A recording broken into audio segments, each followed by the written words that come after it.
The black man is doomed to a life of pain and suffering, the consequence of accepting last place when humanity went racing. Here we are now, slaving away in unfamiliar territory.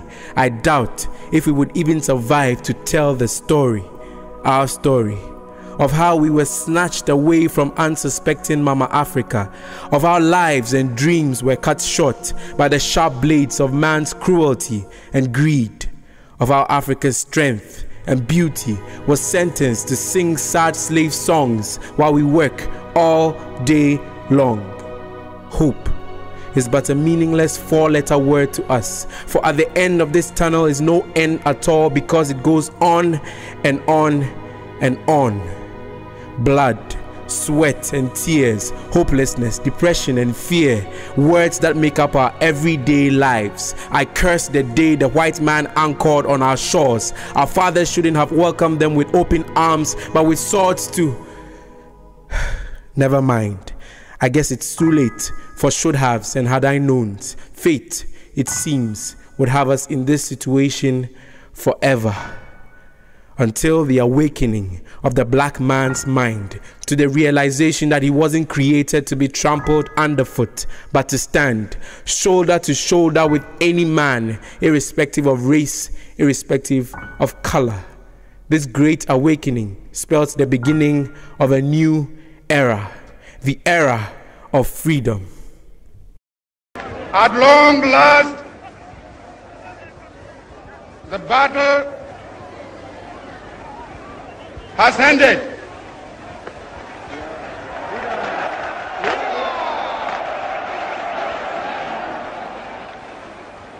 And thus, Ghana, your beloved country, is free forever.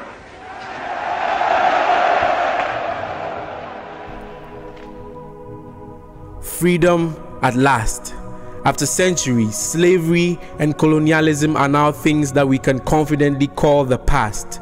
The present, however, leaves us with questions. Are we truly free, or have we just changed masters? Did we just hop out of the frying pan of the white man's control, only to fall into the fires of a backward mentality? The richest continent when it comes to natural resources, undoubtedly.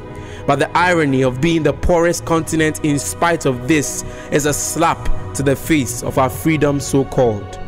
It's a shame. It's a shame that we can't even see past superficial differences. Countless wars this inability of ours has ignited. Must we revert to the red devils of slavery and colonialism to keep the black man united? I said, must we revert to the red devils of slavery and colonialism to keep the black man united? Ladies and gentlemen, these are but a few question marks that remain hanging over Africa's freedom. Behold, the present. The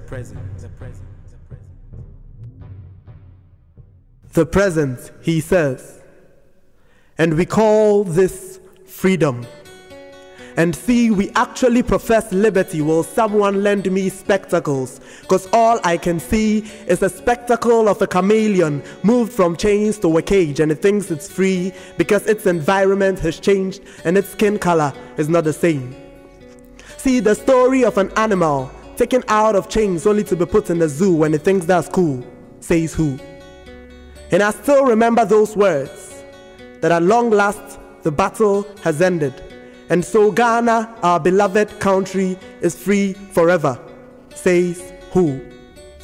And oh yes, I remember that verse that says that the independence of Ghana is not complete until it's linked with the total liberation of the African continent. And yes, that's true. Because indeed, Ghana is free forever. But tell me, are Ghanaians free forever? Well, that's yours to answer. But remember that Ghana was born on the 6th of March 1957, its birthday. But see, no one is declared free on his birthday unless, of course, it's his 18th birthday, even then. His parents remain responsible until it's payday. And so I think you should hold on till Ghana begins working out its own economic meltdown, and then we can start celebrating May Day. Because the only understanding I have of Africa's independence is Africa in dependence on donors in silence. So grant me audience to put an end to this suspense. See, the problem of Africa begins from our schools, where we are taught to draw the map of Africa without Madagascar. And see, that is the easiest way to teach someone not to adhere to unity right from JHS 1. Well, I'm here to question. Because the map of Africa is in itself a question mark. So mark this, that the African mind holds the marking scheme to Africa's test. If only we can stop the exam or practice of copying blindly, frankly. See, the future tense of the African story depends on the present turns in the African trajectory, but in simple terms, what am I saying? See, I'm saying that Africans should stop diverting responsibilities to governments when actually the word government broken down into syllables reads, govern me not. And so enough. Enough of looking down upon everything black, attributing it to lack, slack, back, calling it whack, creating dark perceptions of ourselves. Haven't you heard of black beauty or blackberry? And so the next time someone tries to look down upon you, tell him what it means to have a black belt. Or else, when people hoist the white flag, we wouldn't know that they surrender. So Ghana, it's high time we... And yes, see, speaking about time, see, UK began to think that we are on different time zones because we are always 3 hours behind. I mean, you ask a Ghanaian for time to schedule a meeting and he goes like, let's make it 3:34, 4:35. Between 5 and 6 there, we should have started latest by 7. But if by 8 I'm not there, then probably I won't come again. Oh my. I mean, if our coats of arms were honest, instead of freedom and justice, they'll read call to glory, because Ghana is late. And see, our weather has become an honest response to the system, and so the forecast of a meteorologist only reflects the delay in our human existence. For Christ's sake, 5 o'clock a.m. in our local parlance only means 5 o'clock and more, and 6 p.m. is just another acronym for 6 o'clock plus more, the Ghanaian made time, GMT. And so like I was saying, that it's high time we and oh yes, see, speaking about we as Africans have to close our eyes to the UNI in unity and begin to perceive the UN only, United Nations. Because however you see it, there is a fusion in confusion, but it only takes a few to diffuse this. And see, it's politics, and so let's leave it at that, and not an extension to politics, where the only part of a citizen's body that matters to the flag bearer is not the heart, but the thumb. See, no more. No more should we succumb to the devices of leaders and their vices who do not care a hoot about social vices. I mean, a school of thought I enrolled in says, and I share, that our human hair doesn't grow. It's running, trying to escape the evil stored up in our minds. For see, as long as those at the top have generators, they don't give a damn if power is not generated for the next generation. See, they don't give a damn about the dumb. I mean, what is noise to the deaf, if not silence? So let us stop the pretense of everything being fine with party A or party B, adoring and adorning party paraphernalia, rallying behind manifestos that never manifest, and the many political tunes we are composing, when actually Africans are decomposing, suffering, deteriorating in hunger. And see, the only solution to Africa's hunger is food for thought. Meanwhile, some, and again I said some politicians wanted to seem as though they are caught up in the heat, and so they try to look warm. Well, that's exactly what they are, lukewarm. And so I say, then let us stop this political division and subtraction, and let us try the national addition and multiplication.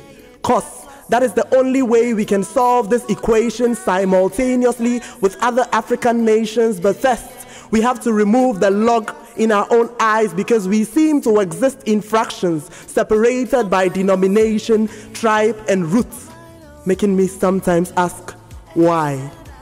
If only we knew that in Christ we are all equal. And see, Jesus is the answer.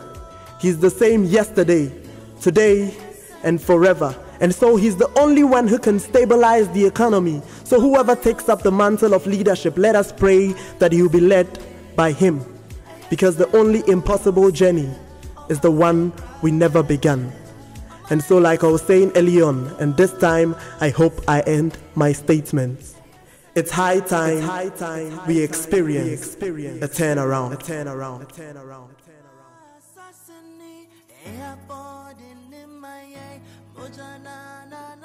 Every problem calls for a solution. There's so much salt of the earth here, but there's a need for water to activate that revolution. The map of Africa has an interesting shape. If you look through an atlas, you find it has no axis of symmetry, begging that if our future is to be perfect, it must definitely not fit into our history. Because if they become mirror images, what we will be watching in the end is a horror movie with serious graphics. The root problem stems from the fact that many are doing not what they have been called to do. This leaves them with no option than to endure rather than enjoy work. Therefore, they bear fruits of incompetence and unsatisfaction. That's why we have today the branch of study called Our Bleeding Country. So quick advice: after this, endeavor to locate your destiny and to it submit. If we've got to move any further, we must completely erase the notion that all you can be to be successful is an engineer, a banker, or a lawyer. Africa is known for hospitality, but that doesn't mean everyone must become a doctor. If it's about the honor, then I guess we can all be judges. On a more serious note, why wait to gain respect from a title or that of your child? Why live only to rewrite our parents' failed papers? God called us to originality. What then happened to impacts, gifts, peace, fulfillment, desire, talent, and ability? These are associated only with walking in your destiny. If what you have up your sleeves will not be found on Google because it doesn't have a name, it only means the world is waiting for you to outdoor it. That's what Mark did, and look, you can do the same. School seems to have become an avenue where you are reminded daily that once you can't memorize inapplicable theories and disproved facts for an exam means you can't make it in life. Wait, come to think of it, universities are handing out countless degrees, but why is that not affecting the developmental temperature of our state, but rather leaving us with the cold reality of a frozen economy? School is supposed to refine your talent so that you can affect the world positively with what God put inside of you, while you make some money.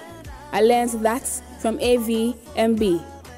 Someone once quoted that the latest new dance craze is called the politician, and it's 2 steps forward, 1 step back, and then a side step. God works on earth through vessels. So who is cruising on our leadership? It's the pivot about which the continent swings. Now you understand if leadership is a main source of our worry. Interestingly, the African map looks like it has a huge head above its body. So what hurts us decides what we face. The hands that manage our affairs determine our fate. Else in the long run, there'll be long bills to foot and heavy cost of repairs to shoulder. And for us, it might just be too much to stomach. The kind of stress that wouldn't go away just because you do yoga. But the good news is the solution is right under our noses. After we go down on our knees in prayer, we've got to act. That's reality, and we need it in doses. If we are fasting for prosperity, then it means we have to be fast in dominating every field so that the future doesn't suffer. Politics may seem like a dirty game, but Christians cut out to play must take their rightful places, offer cleansing action, heading every sector. It is time for change, and it starts with us. Okay, maybe what I just said sounded cliche. Maybe our mama said that when they were like us, but there was no Facebook in their time. So it's quite necessary that we end at just liking the posts. Let's move a step ahead, walk the talk, tag, write a comment and share the status. We are the hope of Africa. Let it resound, because truly you are the only hope of Africa.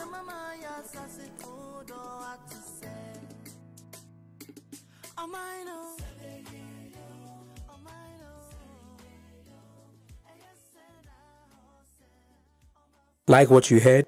Then like Stamped on facebook.com/stamped.sw. You can follow us at stamped_SW on both Twitter and Instagram.